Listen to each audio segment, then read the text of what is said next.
Alaikum wa rahmatullahi ta'ala wa barakatuh. Bonjour tout le monde. Donc j'ai décidé de refaire la leçon de la ponctuation, le point et la virgule, parce que j'ai senti que j'ai raté quelque chose en ne prenant pas en considération l'enfant, son l'appréhension, le fait de saisir les notions, les mots, etc., n'est pas aussi développé que chez l'adulte. Donc il faut, pour que je puisse communiquer et puisse transmettre l'idée de la phrase chez l'enfant, je dois utiliser la même devise que l'enfant utilise, ça veut dire j'utilise ses connaissances, ses représentations des choses et son degré de maturité. Voilà, donc avec l'enfant, donc je dois commencer par tout un autre cheminement pour accéder à son cerveau, à son crâne. Il faut que j'utilise donc les choses les plus simples. Donc je passe chez l'enfant, je commence par lui poser une question. Par exemple, c'est quoi ça? C'est quoi? On va essayer de définir cette image, cette graphie. C'est quoi? C'est une lettre. Une lettre de l'alphabet. Alors, ça c'est une lettre. Maintenant, passons à un stade supérieur. Si je veux par exemple représenter par écrit quelqu'un, un membre de ma famille, par exemple, papa. Papa, qu'est-ce que je vais faire? Je vais essayer de combiner les lettres.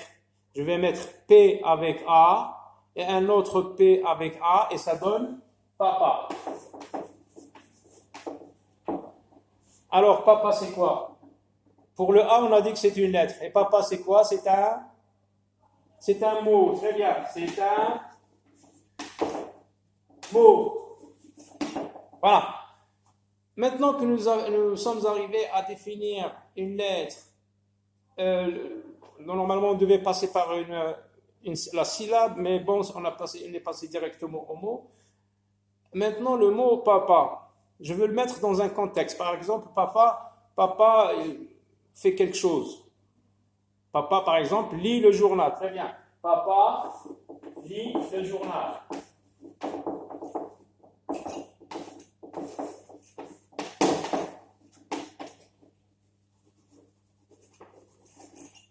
Papa lit le journal.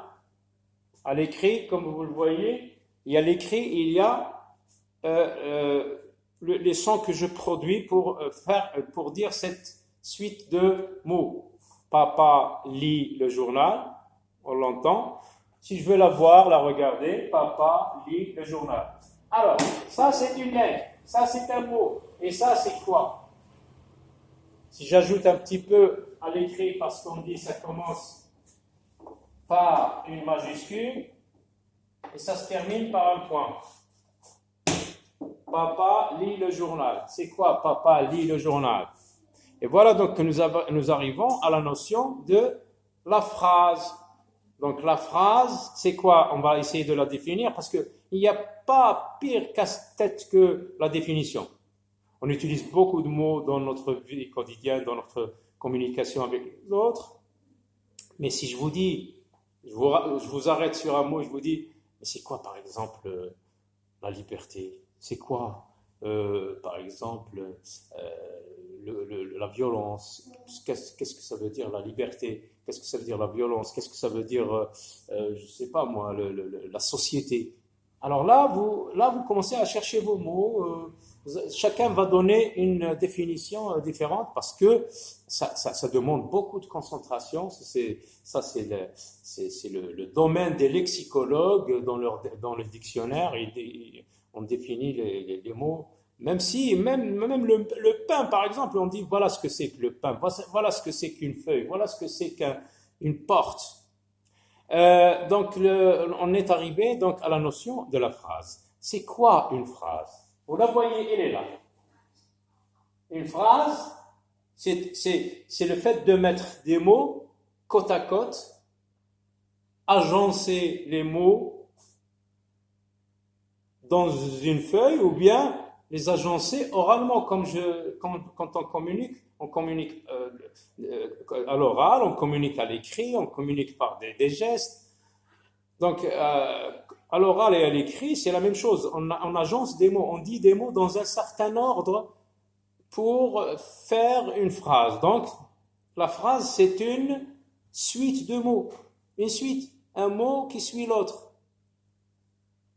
Là, on voit qu'il y a 1, 2, 3, 4 mots. D'autres phrases, on peut trouver 5, 6, 7. Ça peut arriver comme j'ai dit dans la leçon,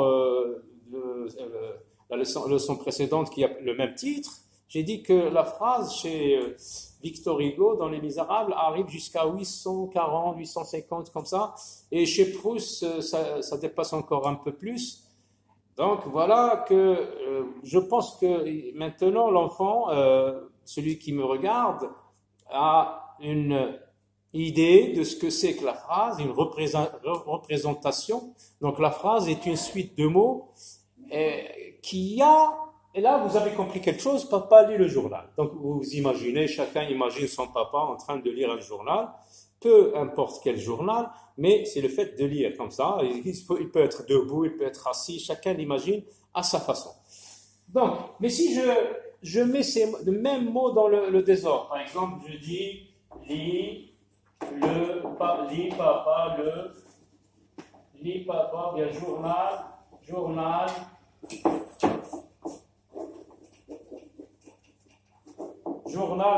lis papa le. Point. Les mêmes mots, mais je les ai mis en désordre. Est-ce que c'est une phrase? Non. Qu'est-ce qui manque? Le sens. La phrase journal, lit, papa, le n'a pas de sens. Donc je dois remettre, c'est un exercice qu'on donne aux enfants pour les tester à produire, à construire des phrases correctes.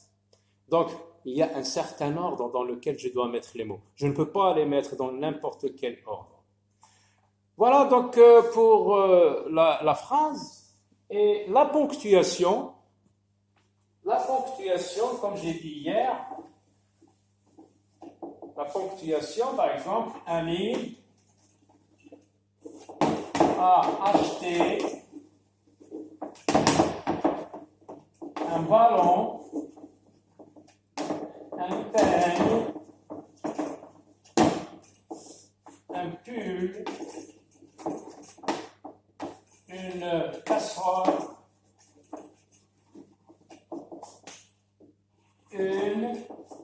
un jouet. Là, c'est une phrase, oui, Amine a acheté tatati patata, donc il a acheté toute une série d'objets, un ballon, un peigne, un pull, une casserole et un jouet. Là, c'est une liste. Donc, la virgule, on la met entre les mots d'une liste.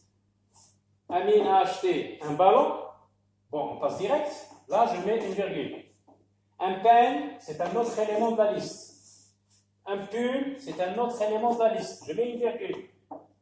Une casserole, et donc il reste deux éléments de la liste. Donc je vais les coordonner avec la conjonction et. La conjonction de coordination et.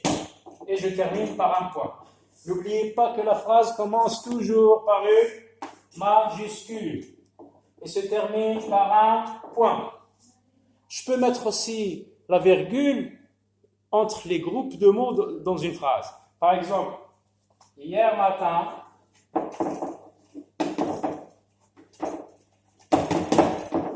je suis allé à la plage.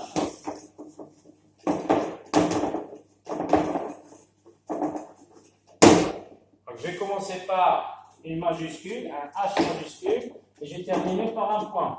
Là, hier matin, je suis allé à la plage. Dans une phrase, par exemple comme celle de Victor Hugo, je ne peux pas la lire d'une seule traite parce que j'ai des poumons humains. Chez l'enfant encore, c'est une autre raison de plus pour dire que voilà, quand on lit, on doit s'arrêter un petit peu pour se reposer, pour inspirer de l'air et recommencer l'élan de la lecture. Donc les virgules, ça sert à faire des petites pauses. mais sans que la voix descende. Il faut qu'elle reste suspendue. Pour le point, notre voix descend complètement. Donc, je dois m'arrêter. Par exemple, ici, je n'ai pas dit Amine a acheté un ballon et je m'arrête. Non, Amine a acheté un ballon. Puis je recommence. Un pelle. Non. Amine a acheté un ballon, un pelle. Donc, vous voyez, ma voix n'est pas descendue, ne s'est pas arrêtée nettement, n'est pas descendue complètement. Donc, la voix reste suspendue. Je n'arrête pas complètement. Là où il y a le point, bien sûr, je m'arrête. Et le point, je peux mettre, dans une phrase, je peux mettre un point tout court, un point d'exclamation, un point d'interrogation, ou bien 3 points de suspension. Tout cela, tous ces signes de ponctuation, ça s'appelle les points. Et voilà donc pour aujourd'hui. On va, bien sûr, à chaque fois que l'occasion se présente, on va encore rafraîchir nos mémoires avec ces notions de virgule, point, etc. À la prochaine vidéo. Au revoir.